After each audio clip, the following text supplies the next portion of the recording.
Hey, what is up guys? Welcome back to the channel and welcome back to Gran Turismo 7. So money glitch methods and builds are here, and in all honesty this will be the last one at least until after the next update, as I feel like Polyphony may kind of have a bit of a shake up in terms of their PP system, since there is a ton of these cars out there currently.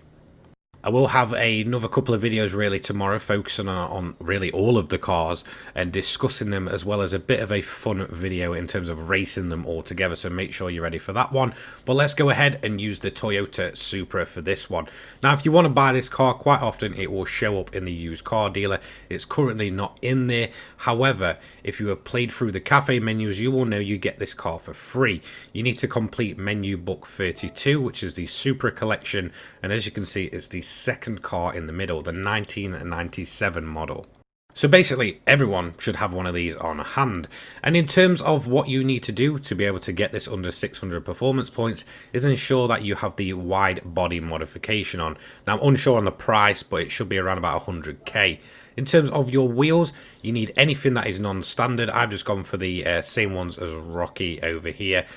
So I've gone for the 17-inch with the standard rim width and the wide offset. That is essential. In terms of the body parts, it's going to be a Type A at the front and a Type B at the side. And then if we head over to the rear, we're actually using a diffuser this time. It's going to be Type B. And on the wing, we've gone for a custom wing set. I believe it doesn't matter which one you put on, but I've gone for a high wing on this one. So that is going to be it for your custom parts. Again, massive shout out to Rocky for this one. You will need to have a roll cage, so just ensure that you have that on. In terms of the performance parts, this is what you're going to need from the tuning shop: weight reduction stage 1 and sport soft. That is pretty standard with these glitch builds at the minute. Onto club sports, you're going to need to buy bore up, high lift camshaft, and then if we just go down a little bit, it's going to be weight reduction stage 2. Ignore the power restrictor, we are not restricting power on this build. Semi racing, we have the crankshaft, the fully customizable computer, high RPM turbocharger, fully customizable LSD, and weight reduction stage 3. And then next we'll move on to the racing category, in which case you pretty much need everything. So it's stroke up, engine balance tuning, polished ports, anti-lag system, racing intercooler, racing air filter, racing silencer, racing exhaust manifold, racing brake pads, racing brake kit slotted discs. I believe it doesn't work with the drilled. Brake balance controller, fully customizable suspension, racing clutch and flywheel, the fully customizable racing transmission, and weight reduction stage 4. And then from extreme, it's just the intermediates if you want to run the more safer build. So those are all the parts you need. Ensure that they match up. Feel free to pause the video whenever you need, but let's go ahead and do the tuning sheet. Again, big thank you to Rocky for this one. It's a fantastic build, and just to prove that you can run sports softs or intermediates, there you go. So you want to have the fully customizable suspension on, and in terms of this build, you want to run 100 body height at the front, 111 at the rear, anti-roll bars 10 across, compression is 40 across, expansion 50 across, natural frequency all the way to the right for both the front and rear, negative camber angle is 0 front, 1.9 rear, no toe angle on this build yet again, differential is the fully customizable, we've got those all set to the minimum value of 5, fully customizable racing transmission. I have not changed the gear ratio on this one, however feel free to edit it to your personal preference. And then on the ballast, power restrictor and all that, we're not going to be adding those. We're not limiting power. We have the fully customizable ECU. Downforce at the front is 200, at the rear it's 252, and then we have all the parts on. So your turbocharger, and then this one's very important. So when you've got the anti-lag on, ensure that you've got the system set to strong. That will then allow you to get under this limit. Air cleaner, silencer, exhaust manifold, brake system, brake pads, and then up the top there we have the racing clutch and flywheel, and then all of your permanent mods bar the titanium connecting rods and pistons and the special kind of stage 5 weight reduction and such. We're not running rigidity on this build. Feel free to pause whenever you need to. So with it being under 600, I'm guessing you should all know this by now, but just in case you're a new person, this is your first video, go into Asia, go over to Japan to Tokyo Expressway and head over to the World Touring Car 600. Unlocks, I believe, at menu book 39, so you have to complete the entire original menu books. Go ahead and enter that event. So, in my opinion, this is an absolutely solid build thanks to Rocky yet again, and it's definitely one of the better ones that he's come out with. In all honesty, you know, most of his builds are very, very good, with a few very standout ones, that mainly being the DB11 and the Mercedes AMG Black Series.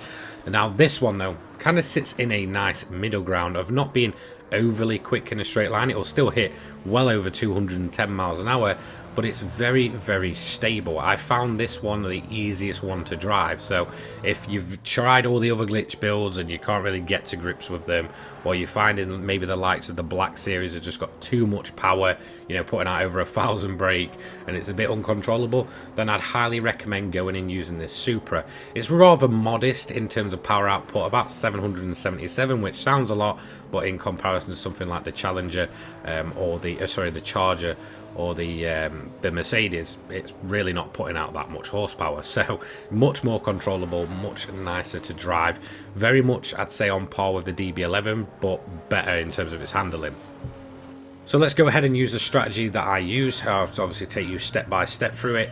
What you want to do is just keep your fuel mix at 1. You'll be keeping it at 1 for the entire race. Don't worry about messing around with your fuel methods, fuel modes. In terms of the method behind it, what you want to be doing is shifting up around about the midpoint. Do not rev the car out. It will top out in 6th gear, so expect that. That cannot be helped. But any other time, try and keep it in high gears. Try and short shift and do a lot of lifting if you need to. What you want to do really is kind of just run the barriers everywhere.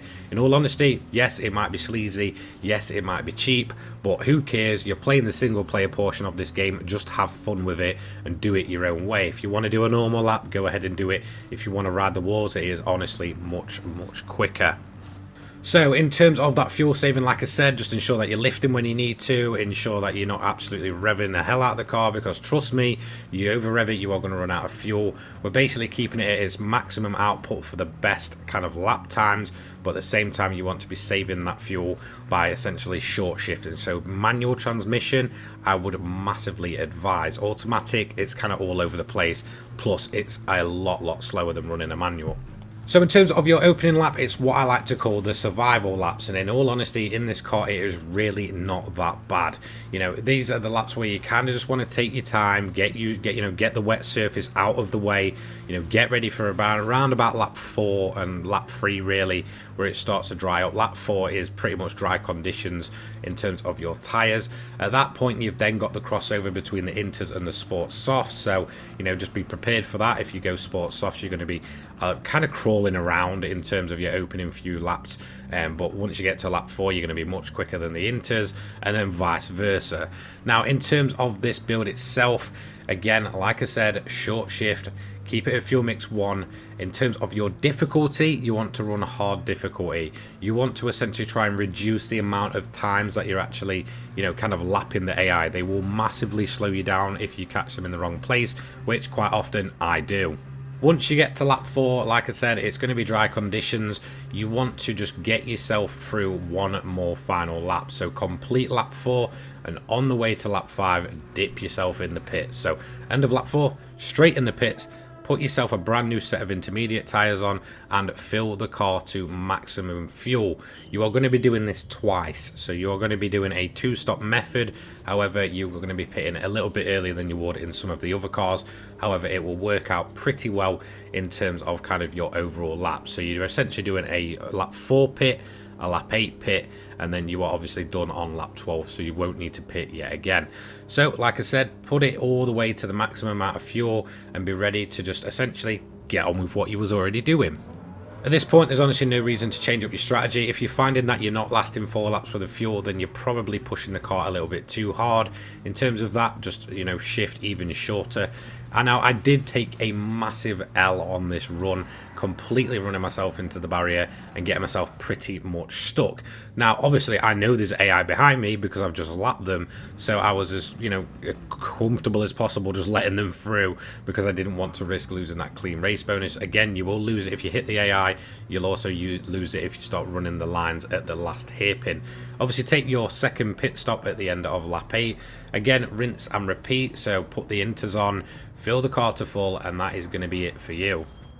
And there you have it. Once you've carried on as you were, you're basically going to finish it in around about 24 minutes, as long as you A, don't get yourself stuck in traffic like an absolute muppet like I did, or B, wipe yourself out and get yourself stuck. So yeah, well done to me on that one, completely fluffing the strategy. So overall, yeah, you're looking for around about a 24, so it'll either be an low 24 to mid 24 on average. Fastest lap was done on lap 6, which was a 1 minute 53.545. There is potential there once you get to the end, if you do a very clean lap and don't run into the traffic, that you can easily get it in the 151s to 152s, absolutely no problem at all. So that is going to be it. Once you've done that, you'll get your 825k. You'll get that clean race bonus if you just stick to what I said. So don't hit the AI, don't run the last hairpin and get a penalty, or hit those cones, and you're all golden. It's very easy to get the Tokyo bonus once you know what you're doing. So there we have it. That is the final glitch build, at least for a bit anyway. I will probably start kind of experimenting with the new cars once they're in the game. I'm very interested to see if I can get the 8-seater to basically be a grind car. That'll be absolutely hilarious trying to get that one done. I will have a couple of videos tomorrow basically covering all of the glitch builds and just kind of discussing what I think PD needs to do with the tuning system, and kind of just, you know, discussing the glitch cars in general, because there seems to be a ton of them in GT7 at the minute. So thank you so much for joining me this last week. I will be continuing my builds probably in another week's time, once I've got some more kind of fresh builds ready and we kind of see what PD do with that tuning system. Discord, Twitter, donation link, that's all in the description down below. Have a fantastic day and I'll see you later on, guys. Thanks again. Peace.